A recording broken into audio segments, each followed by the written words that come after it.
Holla at your boy. This is Jimbo Stevens, and I'm here to talk about the impact that Ezekiel Elliott's 6-game suspension will have on your fantasy football draft.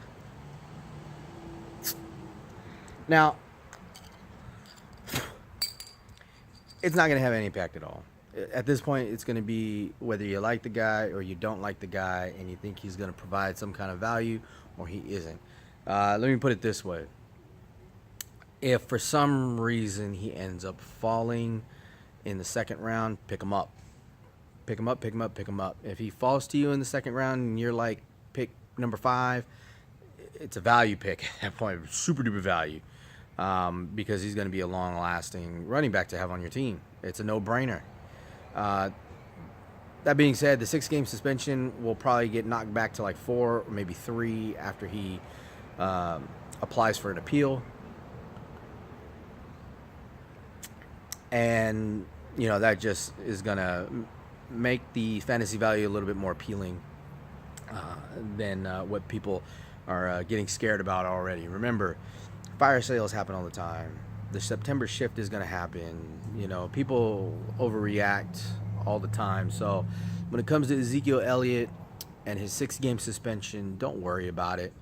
Be calm, be chill. It's all good, baby. Just sit back, pop it up a beer with your teeth like I do. Take a swig, and everything's gonna be fine, man. If you want to break it down like this, if he does get the full 6-game suspension, he'll be playing 10 games, and if he gets 90 yards per game, that means he's gonna get 900 yards. 900 yards per game through a 16-game season is 1,500 yards. So guess what? That means it's good. That means it's fantastic. You're great. You're gravy, baby. Don't worry about it. Okay? If it comes down to you having the first pick or the second pick in the draft, then yes, pick David Johnson, pick Le'Veon Bell. Easy no-brainer. If you got the third pick in the draft and those two are gone, and you really feel more comfortable picking Antonio Brown, go for Antonio Brown. Julio Jones and Odell Beckham are a toss-up. If it's PPR, definitely go for those guys before Ezekiel Elliott. If it comes to Aaron Rodgers or Tom Brady, it's safe to pick those guys before Ezekiel Elliott. And then, picking Ezekiel Elliott after any of those guys, pick number 9 overall, pick number 10 overall. You can pick him at 8 overall. You can pick him at 7 overall, depending on if it's PPR or not. So, like I said, if Zeke falls to the second round, in the middle of the second round, that's a steal, that's value pick. Go ahead and grab that guy, because 6 games don't last too long, okay? That being said, his backups are shit, so don't even think about picking those guys up. Fuck those guys. Those guys are not worth shit, so don't worry about it. Don't pick those guys up.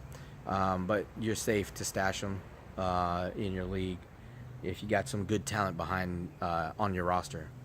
If you're in a franchise league, your keeper league, franchise Ezekiel Elliott, you're fine. Don't worry about it.